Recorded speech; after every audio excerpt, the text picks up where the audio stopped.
올해 들어서 인천 서구 검단 신도시를 중심으로 들깨 관련 민원이 73건이나 들어왔습니다.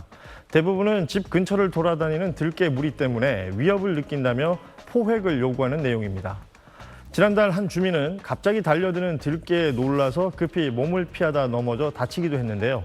어린 자녀를 둔 부모나 반려견을 키우는 사람들에게 들깨의 존재는 특히 위협적입니다. 지난해 서구의 한 농장에서는 들깨떼가 염소 2마리와 병아리 20마리를 물어 죽이는 일까지 있었습니다. 주민들은 아파트 단지에 어린아이들이 많은데 근처 야산에 들깨가 돌아다녀 물릴 우려가 많다며 신속한 조치가 필요하다고 말했습니다. 지난해 인천 지역에서 붙잡힌 들깨는 모두 429마리로 3년 사이 4배 이상 늘었습니다. 이 가운데 검단 신도시가 있는 서구가 전체 포획량의 34%를 차지했는데요. 인천시는 포획 전문 업체에 위탁해 들깨를 잡고 있지만 활동 범위가 넓고 포획 틀을 피해가는 경우가 많아서 어려움을 겪는 것으로 전해졌습니다. 지난달 6일 늦은 밤, 포항의 한 축사에 한 무리의 개들이 들이닥칩니다. 축사에 있던 염소들을 구석으로 몰아넣더니 어린 염소를 집중 공격해 결국 죽입니다. 밤새 염소 33마리가 물렸고 6마리가 죽었습니다. 지난 1월 중순 또 다른 축사에선 40마리가 물려 11마리가 즉사했습니다. 다친 염소들의 폐사도 잇따르고 있습니다. 신고를 받고 출동한 동물보호센터 직원들이 포획 틀로 유기견 4마리를 잡았지만 아직도 불안과 걱정은 진행형입니다.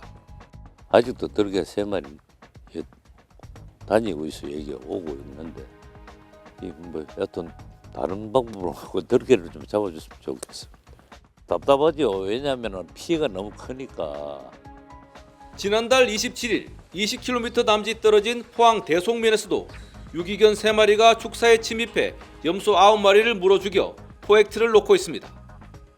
포항시에선 올해 들어 유기견에 의한 가축 피해가 100여 마리로 지난해 같은 기간에 4배나 됩니다. 경북소방본부의 유기견 포획 건수도 2022년 3,500여 건에서 지난해 4,000여 건으로 해마다 늘고 있습니다. 가축뿐 아니라 사람의 안전까지 위협합니다. 지난해 6월 대구 혁신도시에선 10여 마리의 유기견이 출몰해 주민들이 공포에 떨었습니다. 유기견들이 나타나는 것은 산업단지나 택지가 개발되면서 주민들의 집단 이주가 있었던 지역과 많이 겹칩니다. 들깨화가 된 유기견은 야생성이 강해 완전 포획이 불가능하고 번식도 우려됩니다. 포획하는 데까지 시간과 노력이 굉장히 많이 듭니다. 그런 어려움이 있고, 그러면 이제 인력 편성을 더 하기 위해서는 또 예산적인 그런 부족도 좀 느끼고 있습니다. 버려진 개들의 역습을 막기 위해선 2014년부터 시행된 동물등록제가 효율적이지만 등록률이 50%대에 불과해 제도 강화와 함께 사람들의 인식 개선이 시급하다는 지적입니다. TBC 양병훈입니다. 지난 8월 부산의 한 아파트 단지에서 산책하던 남성을 들깨가 공격하는 사고가 있었습니다. 앞서 지난 1월에는 20대 남성이 공원에서 들깨에게 얼굴을 물리기도 했는데요. 이에 서울시는 올해 초 서울대학교 캠퍼스에서 들깨가 행인을 위협하자 집중 포획에 나서기도 했고요. 광주시 역시도 어등산 등지에 들깨 무리가 출몰해 포획에 안간힘을 쓰고 있습니다. 각 지자체 설명을 종합하면 도심에서 들깨 문제가 부각된 건 약 10년 전부터입니다. 도시 재개발 등 과정에서 버려진 반려견들이 야산을 근거지로 대를 잇다가 야생화하게 되는데 실제로 산지가 많은 지자체들이 들깨 문제로 골머리를 앓는다는 겁니다. 전문가는 야생화한 들깨는 유기견 등과는 달리 공격적이라며 마주쳤을 때 가까이 다가가거나 만지려고 하면 위험할 수 있다고 말했습니다. 들깨 2마리가 달려들자 60대 남성 A씨가 반려견을 잡아듭니다. 팔과 다리 등을 물린 A씨가 도망치자 풀쩍 뛰어올라 공격합니다.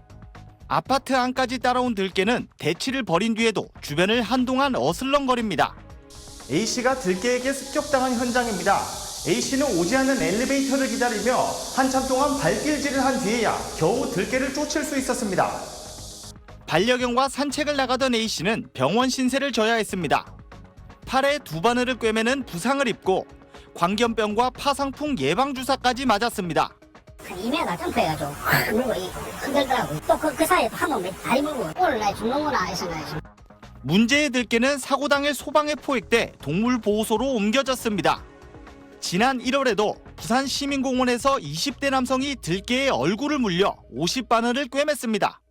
들개는 포획틀을 요리조리 피해 다녀 잡기 어려운데 동물보호법에 걸려 사살도 불가합니다.